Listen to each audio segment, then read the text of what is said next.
डूबे हुए टाइटैनिक को टूरिज्म बनाने की कोशिश ने एक मिशन को मनहूस करार दे दिया। 100 साल पहले डूबा जहाज एक बार फिर 5 जिंदगियों का जिम्मेदार माना गया। साल 1912 में टाइटैनिक जहाज डूबा, लेकिन 2023 में भी इसके मलबे को देखने का क्रेज लोगों में कम नहीं हुआ और इसी जुनून को भुनाने के लिए ओशन गेट कंपनी ने वो पनडुब्बी बनाई जिसके जरिए उसे करोड़ों रुपए कमाने का भरोसा था। लेकिन ये भरोसा टाइटन पनडुब्बी के साथ ही डूब गया।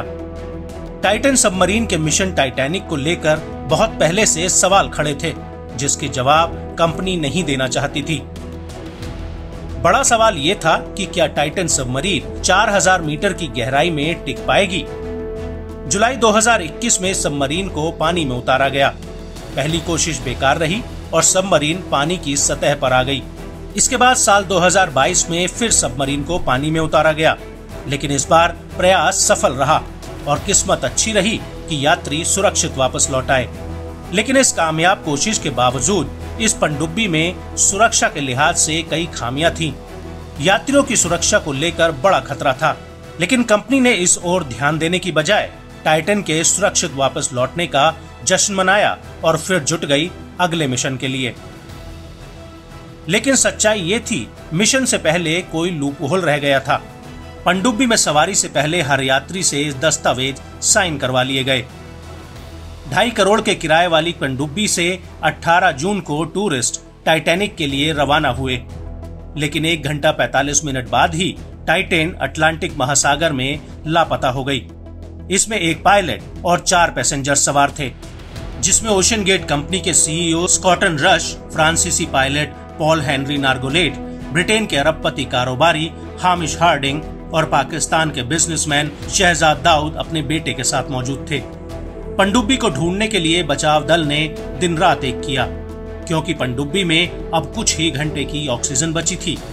एक घंटा ऑक्सीजन को बराबरी से सोखता जा रहा था। दुनिया भर के जाने माने समुद्र खोजी टीमें लापता पनडुब्बी को ढूंढने में दिन रात जुटे हुए थे, लेकिन अचानक जब टाइटन का मलबा मिला तो सारी कहानी ही समाप्त हो गई। इस हादसे के बाद एक सच जरूर सामने आया है।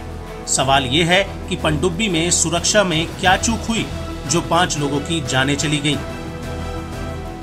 सबमरीन में सवार पर्यटकों की सुरक्षा के साथ समझौता क्यों किया गया? ओशन गेट कंपनी को लेकर जो बड़ी बात सामने आई है वो ये है कि टाइटैन असल में कभी सुरक्षित थी ही नहीं। ये ठीक वैसी ही खतरनाक थी जैसे किसी को तैरना ना आता हो और उसे समुद्र में फेंक दिया जाए। साल 2018 में एक्सपर्ट्स ने टाइटैन को लेकर चिंताएं जाहिर की थी और कंपनी के सीईओ को लेटर लिखा था। इसका सबसे बड़ा प्रमाण अमेरिकी कोर्ट के दस्तावेजों में है, जिसके मुताबिक ओशन गेट ने साल 2018 में उस पनडुब्बी विशेषज्ञ को नौकरी से निकाल दिया था जिसने पनडुब्बी की सुरक्षा को लेकर सवाल उठाए थे। स्कॉटलैंड के पनडुब्बी विशेषज्ञ डेविड लॉकरिज ने साल 2017 में ओशन गेट में नौकरी शुरू की। उन्होंने पनडुब्बी में खामियों को लेकर चेतावनी दी थी, जिसे साफ तौर पर कंपनी ने नजरअंदाज कर दिया। इसके बाद डेविड ने इस पर जब रिपोर्ट लिखी तो कंपनी ने उन्हें प्राइवेट डेटा पब्लिक करने के नाम पर निकाल दिया। इस पूरे वाकये से ये समझ आता है कि ओशन गेट ने कहीं न कहीं यात्रियों की सुरक्षा के साथ समझौता किया। बड़ा नाम और पैसा बनाने के चक्कर में कंपनी पनडुब्बी बनाने के उन मानकों को भूल गई जिससे उसमें सवार पर्यटकों की सेफ्टी तय होती है।